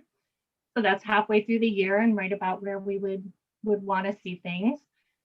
In addition to being 52% spent, we've also spent over $1 million in coronavirus relief funds that were provided through the CARES Act. And those funds generally helped us with some of these upgrades that you heard earlier, such as the online registration of temporary plates, the online permitting system. It paid staff time. It covered the Maximus contract that answered phones and made appointments for us. It covered additional cleaning costs, any equipment, any cleaning items. And we also hired greeters. So when someone came in for their appointment, you know, we didn't take staff away from operations work. We had temporary greeters that asked them the COVID questions, made sure they had a mask on, and so forth. We've also incurred additional postage and bank charges as a result of COVID. So with all of those things I just mentioned, we do have a Budget Adjustment Act request of $750,000 to cover those unbudgeted expenses for the rest of this fiscal year. And I will leave it for questions. So if I can, Chair Mazza, I think in the overview that Terry just provided, especially on the Coronavirus relief funds and the budget adjustment, and we didn't highlight this, but I need to share. When we opened up to the public, the safety of our employees has been number one, as well as the customers. And so when Terry talks about greeters, we have greeters at all at our branch offices. And that's the first point of contact that a customer makes. We follow the protocol in asking the standard questions, just like you would experience at the doctor's office or, you know, or in any private appointment that you have. They verify they have an appointment. If they don't have an appointment, we guide them to the online service, or we try to fit them into a canceled appointment. And so that's a service while we are experiencing COVID that is extremely important to control, to maintain the social distancing, to manage the system, and to support our staff. And also, every location that we're open, we have hired cleaners that work the floor. And what those individuals do is they are wiping down the stations and the seats and the doorknobs and the credit card machines or the testing areas after customers have received their services. And those are services that we are continuing. And again, our staff, it is so important it's important to the public, but it is just as important to our staff, along with the physical investments and changes we had to make at those locations. And then Terry, and the other thing in the budget adjustment, and we'll be talking about more, is the postage charges, and we talked about that. And just the increased bank charges because of the online services. And I believe, and I may be wrong, but I believe it was 2 years ago or maybe 3 years ago that the legislature actually took action and had us start to incur the cost of the credit card fee because, and it might've been 3 years ago, the customers were actually paying that. And we now absorb that cost into our budget. Correct, Terry? Yes, that's correct. And if there are no questions for Terry or my other directors or myself, we have completed the DMV overview. Any questions, comments? Anybody want anything? Gee, good job. No questions here. Senator, yes, Senator Pertwee. I wanted to say that earlier I had some connectivity difficulties, and I know that Jane or Senator Kitchell had brought up the registration or the Vermont loophole, which maybe we shouldn't call it that. It sounded like we were going to talk about it more, and I heard, because I was just hearing like every couple words and the issue about the main registration of trailers. And just letting you know that I am interested in that. I hope the end of that conversation was that we were going to Yes, those things again. we're going to go back into and schedule. Wanda will schedule with Liz, and we'll have an update. Anything else that someone wants to have some updates on, just take a note and have Liz follow through. And Luanda, I just got a quick question. What's the? I know the during this pandemic, cars were selling like crazy, and dealers couldn't get enough, and so that must have made a difference in our. Is it revenue up on that section, or you don't know? I don't have my numbers in Okay. front of me. Terry, do you know? I believe the taxes, I do believe it is up, but I would rather I'm just Terry. curious. I know the gas tax would be down, I'm sure, but Yeah. purchase and use, the dealers, Yes. when they sell everything they were getting during, it was surprising during this pandemic that they were selling everything. And just curious, just to see how we were Yeah, doing. I can get a monthly breakdown for the past calendar year. Is that? Yeah. Sure, that'd be great. Yeah. Just, when you get that, just give Sure. it to Liz, and just, Yeah. any other questions anybody has? Motor vehicle covers so many things that I'm sure the committee will have other questions as we move along, and they're responsive to so many needs in Vermont. Everybody goes through the motor vehicle for something sometime in their life, and some people go many, many times per year. So anything else anybody has at this time? Otherwise, we'll move on. Again, Tony had thank his you. hand up. Yes, okay, I'm sorry, I didn't see it. Yes, I'm sorry, just following back on the question regarding the out-of-state registrations. We are looking at that. Lieutenant, Jeremy Desjardins was tasked with investigating and working with our other out-of-state partners. And we have a preliminary report we're still digesting, but what are the adverse impacts of our practices? And then also, so we can go forward with a better, once we analyze that, but it's already underway is the point I really want to make here. good. Well, thank you, Tony, for joining the team. That's a great great people there, and you'll enjoy it. It's a great agency, and we all have contact with them quite often. So other than that, any other questions, comments at this time? Again, thank you very much for the good overview, and we'll, anytime you want to talk to us again, just give us a shout. Thank you again. Okay, thank you very much. All right. Okay. Thank you all. Have a good day. Okay, Liz, it's in your hands. Is there anything else we have this morning? That completes today. You're still on YouTube. Okay. If you are done, we can, I can try to find some other people, or we can start again tomorrow at 12. We'll start again tomorrow. Give someone a break to get ready for their afternoon sessions. Do we have the governor's address today? Is that today? No, not No. till next. You have it next. I think it's the 26th. Yeah, I think they Yeah. moved it ahead. Yeah, or something.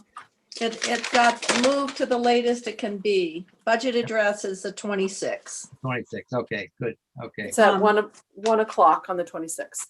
Again, I just want to mention to the committee members, if you have any issues that you want to hear about, we're glad to accept whatever request you have. We want you to be familiar with it. There are so many moving parts, and in our division of our transportation between motor vehicle and rail and air, and so, but don't feel bashful, just shouting what you want to hear about, and we'd be glad to schedule it.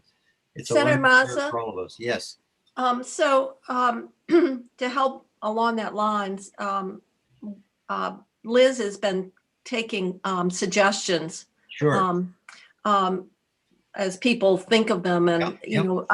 we had Anthea give us a list of Yes. reports. Yep. Many of them were ones we asked for to get information to That's help right. us develop policy or to address concerns. So I just wanted to state that having people come in and so that we get the benefit of the work we requested Yep. to help make our decisions, as well as the financing. I had mentioned Chris Roop coming in on the federal side, and we're beginning to see the first slug of that money in the budget adjustment. but the other part was the upgrade in the T-fund revenues that were just approved by the e-board. And I thought That's good. Yeah, we that should do that. the committee should have an update in terms of those new revenues, because they do impact, obviously, Great ability idea. to spend. Great idea. Yeah, I'll just tell Liz or ask Liz, and Yeah. she'll be glad to schedule. I know there's a lot of moving parts, and we're open to any suggestions anybody might have, and we've got the time to do it, so let's do it. Yeah. And then we have the miscellaneous bill that we just got in the mail. Yes, that's right. That's right. That's right. so, We discussed that. Yeah. So I Yeah. thought maybe Senator Chittenden and Senator Ingalls would probably want to read that and report back to us. Yeah. Give us a 5-minute overview. Senator Right. Chittenden's already sent questions to Anthea. He's already read it.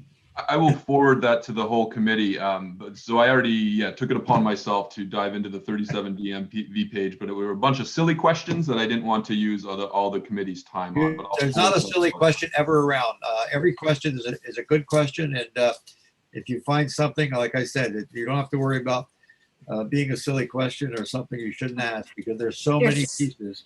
And so much of that language is just replacing the word accidents with crashes. Right.